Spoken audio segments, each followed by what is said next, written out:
Do you hear that ticking clock echoing in the front offices across the Atlantic Division? Or is it just the sound of pure, unadulterated desperation?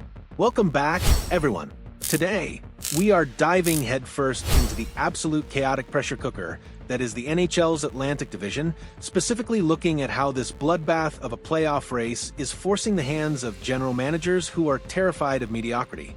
We need to set the stage because the context here is absolutely everything. When you look at the standings right now, it isn't just numbers on a screen, it is a narrative of survival. We are looking at a scenario where 5 teams are realistically clawing for their lives to secure a postseason berth, while the Boston Bruins and Buffalo Sabres are drifting into that dangerous territory where they might be looking more at draft lottery odds than Stanley Cup odds. But for the rest, it is open warfare. Consider the Florida Panthers. This is a team that has been to the mountaintop, appearing in the last 2 Stanley Cup finals. They are not just participating, they are lurking like a predator in the weeds. You cannot underestimate a team with that kind of recent pedigree because they know exactly how to turn the intensity dial up when the calendar flips to spring. Then you have the Toronto Maple Leafs. Let's talk about the psychological state of that franchise for a second. They are currently sitting just a single solitary point out of a playoff spot. 1 point. That is the difference between a season of hope and a summer of absolute catastrophe in that market. Since the firing of Marc Savard, we have seen a spark, a resurgence, a refusal to roll over and die. But is it enough? This creates a fascinating high-stakes environment where winning the division, or even just securing a top 3 seed, feels like climbing Everest without oxygen. Every single night is a Game 7. Every loss is magnified. And when the pressure is this high, when the margin for error is razor thin, rational thinking often goes out the window in favor of bold, aggressive, and sometimes reckless maneuvers. We are approaching the 2026 trade deadline, and usually this is when the pretenders fall away. But this year, the teams in the Atlantic aren't selling. They are looking to buy an arsenal. They are looking to load up because they know that standing still is a death sentence. The fear of missing the dance is driving the market, and that fear is about to trigger an arms race that could reshape the entire future of these franchises. We are seeing the prelude to one of the most aggressive buying periods in recent history, and the rumors floating around are not just about depth pieces, they are about superstars. Now let's cut through the noise and get to the seismic rumors that have just dropped, because if these reports are true, the balance of power is about to shift violently. According to industry insider Frank Saravalli, the trade market chatter has evolved from whispers to shouts, and 2 Atlantic Division juggernauts are targeting massive franchise-altering names.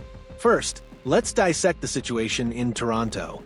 Reports indicate that the Maple Leafs are circling like sharks around Dougie Hamilton. Yes, you heard that correctly. The Leafs, in their eternal quest to fix their blue line, are looking at one of the most offensive-minded defensemen in the league. Now, I want you to pause and analyze this with me. Does this make sense? Or is this classic Toronto panic? Historically, the Leafs have been accused of chasing shiny objects, big names with big price tags, rather than addressing the gritty, structural needs of their roster. Hamilton brings elite offensive production. There is no debating that. He can quarterback a power play and drive possession. But is another high-cap, offensive-heavy contract what the Leafs actually need to grind out wins in April and May? It raises a massive question about their salary cap management and their long-term philosophy. Bringing in a player of Hamilton's caliber isn't just a trade, it's a marriage. It affects the locker room chemistry, the ice time distribution, and the financial flexibility of the club for years. It suggests that the front office believes they are one piece away from glory despite the turbulence of the season. But if you think that's bold, look at Detroit. The Red Wings are reportedly eyeing Elias Pettersson. This is the kind of swing that defines a general manager's career. The Red Wings have spent years in a painful, methodical rebuild, preaching patience and development. But now, they are finally matching expectations. They are hungry. The fan base is starving for a winner. Targeting a superstar center like Pettersson signals that the rebuild is officially dead and the contention window is wide open. Pettersson is a game breaker. He is the type of player who can single-handedly take over series. If Detroit lands him, they instantly become a nightmare matchup for anyone in the East. Compare this to historical trade deadlines. Think back to when teams went all in, like Columbus in 2019 or Florida recently. It is a high-risk, high-reward gamble. If you trade away your future assets for a star and you miss the playoffs or bounce in the first round, you set the franchise back 5 years. But the Wings and Leafs seem willing to push their chips into the center of the table. They are looking for that unfair advantage. They want to weaponize their rosters before the March 6th deadline. This isn't just about plugging holes. This is about shock and awe. This is about looking at your rival down the highway and saying, we have more firepower than you. So, where does this leave the Montreal Canadiens and the rest of us watching this high-speed collision course? This is the ultimate question for Kent Hughes and the Habs management. When your rivals are actively trying to turn their rosters into super teams, you are forced into a reactionary position. It will be absolutely fascinating to see how Montreal navigates these waters between now and March 6th. Do they sit back and watch the carnage, sticking to their long-term plan? Or do they feel the heat? If Toronto and Detroit get significantly better overnight, the path to the playoffs for Montreal becomes exponentially harder, not just for the season, but for the next few years. This is the domino effect of an arms race. One team moves, and everyone else has to decide whether to counterpunch or cover up. There is a segment of the fan base that looks at these rumors with dread. They see the Leafs potentially getting a star defenseman and the Wings getting an elite center, and they think, how do we compete with that? But there is another perspective here. When teams get desperate, they make mistakes. They overpay. They mortgage their future.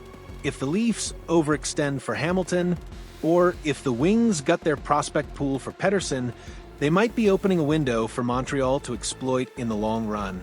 It is a game of 4D chess. Kent Hughes has to be calculated. He cannot be emotional. While the rest of the division is potentially setting their salary caps on fire to win now, the smart play might be to exploit that desperation. However, the clock is ticking. March 6th is the deadline, but in reality, the deadline is today, tomorrow, and every day leading up to it. The market is being set right now. The prices are being negotiated right now.